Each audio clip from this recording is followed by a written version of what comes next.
So Tecno and Infinix dropped new smartphones just days apart, and I got my hands on them.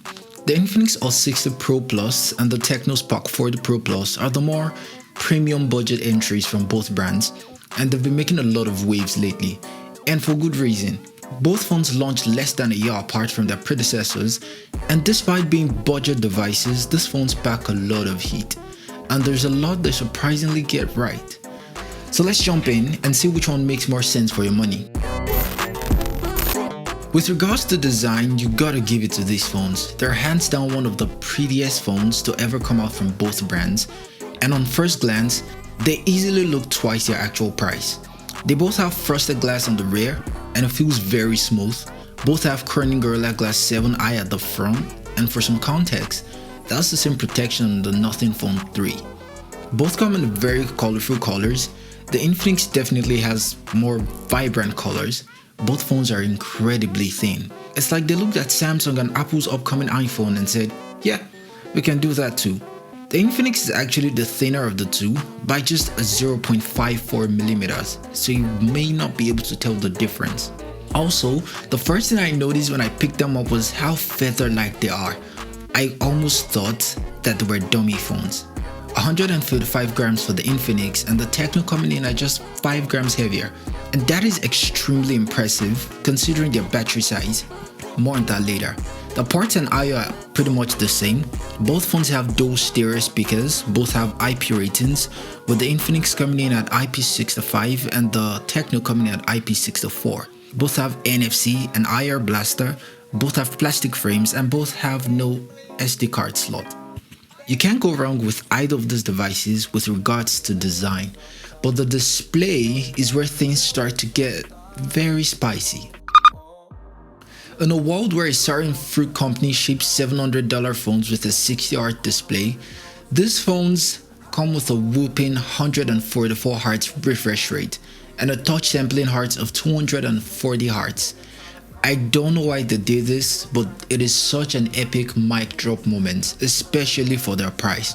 Both phones have a 6.78-inch 1.5K curved AMOLED displays with pretty slim bezels, and they're very beautiful. Easily one of the most beautiful screens out there. The curves are very gentle. It's much different to the curves found on devices like the Redmi Note 14 Pro or the Camon 40 Pro. This phone sits very comfortably in your hand. It's giving Google Pixel 9 vibes, but with nicer curves. Peak brightness is between 700 to 1600 nits for both, so outdoor visibility isn't really an issue. It's funny how the days where squinting was a thing when using budget phones, but now those days are behind us. The displays are sharp, they're colorful, and with a 93% screen to body ratio, playing games or just watching entertainment videos like TechEirene's would be a delight. The refresh rate is adaptive, but since it's not LTPO, it only goes down to 60 Hz. The Spark 40 Pro Plus does have something Tecno is calling wet touch, which basically means the screen doesn't freak out whenever your hands are wet. Both displays have a 1.5K resolution, and that is between 1080p and 1440p. But the phone's GPU is only capable of rendering 1080p content, so the Tecno uses a custom chip to upscale 1080p content to 1.5K. So the display doesn't actually natively render 1.5K content. Infinix is doing the same thing, but they just don't talk about it much. But in any case, both displays are great. I would give them a solid 7 out of 10. Both devices are powered by the new MediaTek Helio G200 chipset. It's a 6nm chipset and it's pretty good for the price. The phone actually feels quick. I don't like the system animations much, but the phone does feel smooth. I think it's partly due to the high refresh rate and touch sampling rate. Both brands are offering a 5-year fluency guarantee. It's just fancy marketing.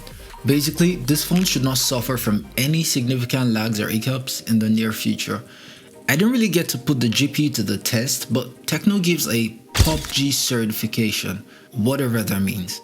And I've seen a few videos of people gaming on them, so yeah, performance on both devices are actually good for the price. You should definitely enjoy using them. Both phones also come with 8GB of RAM that can be virtually expanded up to 16GB and a base storage of 128GB. Neither has support for a microSD card expansion, so keep that in mind. In summary, the new processor paired with the RAM and fast refresh rate should make for a pleasant experience. I wouldn't push it, but I don't think these phones will be eager to break either ways. The camera department is where you start to see some almost funny differences. Both phones come with a 50 megapixel rear camera and a 13 megapixel selfie camera. Both can shoot in 2K resolution on the front and the rear.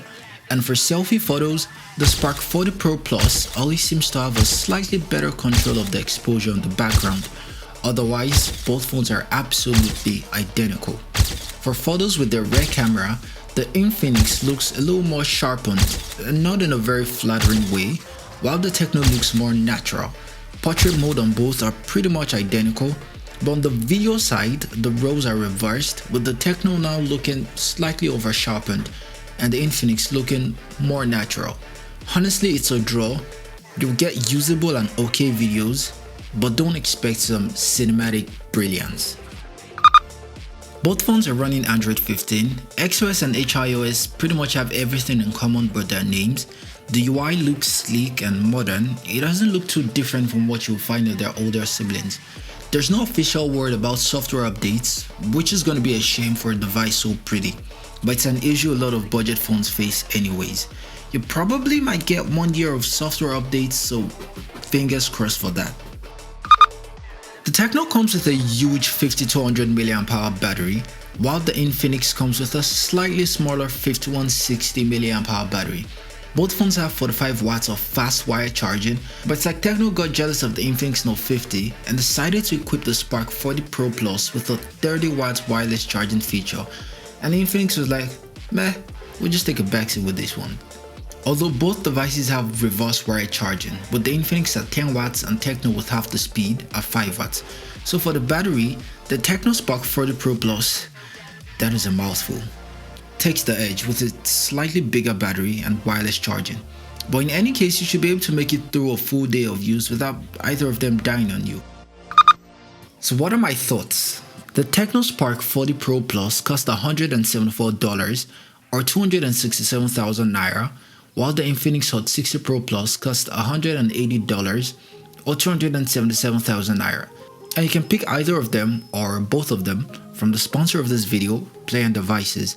So what are my final thoughts? These phones almost punch way above their class with certain features like their design, their display, IP ratings, and their battery tech. The Tecno is a slightly cheaper device, and for the price of the Infinix, you could get the Spark 40 Pro Plus, add a little change to it, and still be able to get a fairly decent wireless earbud or a power bank. The Infinix does have more color options, it's thinner, it's lighter, both cost a fraction of each other, both have similar specs. I don't think you'd go wrong with either device, but my pick, the Tecno Spark 40 Pro Plus, especially if you're on a tighter budget. Anyways, that's been it for this video. If you enjoyed the video, please hit that like button, smash the subscribe, and drop your thoughts in the comment section below. Thanks a ton for watching, and I'll catch you in the next one. Peace.